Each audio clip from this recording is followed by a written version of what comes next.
గోవిందా గోవిందా. ఓ దిక్కు అతివృష్టి, ఇంకో దిక్కు అనావృష్టి అన్నట్టే ఉన్నది ఈ 7 వర్షాల పరిస్థితి చూస్తుంటే. పట్నంలో శానా దిక్కుల వర్షం పొట్టు పొట్టు దంచే వరకు జనాలు మస్తు పరేషాన్ అవుతున్నారు కదా. ఇక శానా ఊళ్ళలోనేమో వర్షాలు లేక ఇగో ఇట్లా పూజలు చేసే పరిస్థితి ఉన్నది.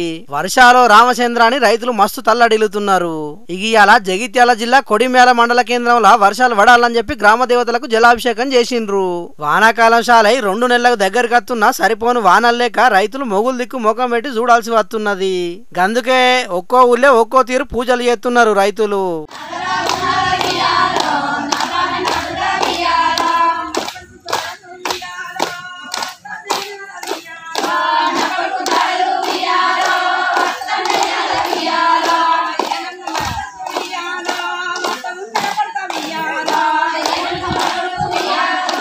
పెద్దపల్లి జిల్లా రామగిరి మండలం బేగంపేటల వర్షాలు దండిగా పడాలని ఆ ఊరోళ్ళంతా కప్పతల్లాట ఆడిర్రు. డప్పు సప్పుల నడుమ ఊరంతా తిరుగుకుంటా పోయి పోషమ్మ తల్లికి, ఎల్లవ తల్లికి, బొడ్రాయికి ప్రత్యేక పూజలు చేసిండ్రు. ఇప్పటికైనా వరుణ దేవుడు కరుణించి యాళ్లకు వర్షాలు దండిగా కురిపియాలని, పంటలు మంచిగా వండాలని, గొడ్డు గోదా సల్లగుండాలని పూజలు చేసినామని చెప్పిండ్రు. మరి ఇంతమంది ఎత్తున్న పూజలు ఫలించి 2 తెలుగు రాష్ట్రాల్లో వర్షాలు దండిగా పడాలని మన జోర్దార్ తరఫున కూడా కోరుకుంటున్నాం.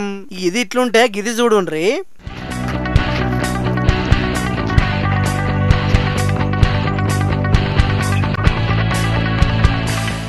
పాపం నారు మొత్తం ఎట్లా ఎండిపోయిందో చూస్తున్నారు అనుల్లా. పెద్దపల్లి జిల్లా మంతిల్లా దగ్గర 100-150 ఎకరాల వరి పంటేద్దామని రైతులు నార్లు పోసుకుంటే నీళ్లు లేక ఇట్లా నారు మళ్ళీ ఎండిపోతున్నాయట. అటు సర్కారేమో కాల్వ నీళ్ళు ఇడవదాయే, ఇటు వర్షాలేమో పడవాయే. తలాపున గోదావరి వాడుతున్నా మా పొలాలు మాత్రం ఎండిపోయే పరిస్థితి వచ్చిందని అక్కడ రైతులు మస్తు బాధపడుతున్నారు.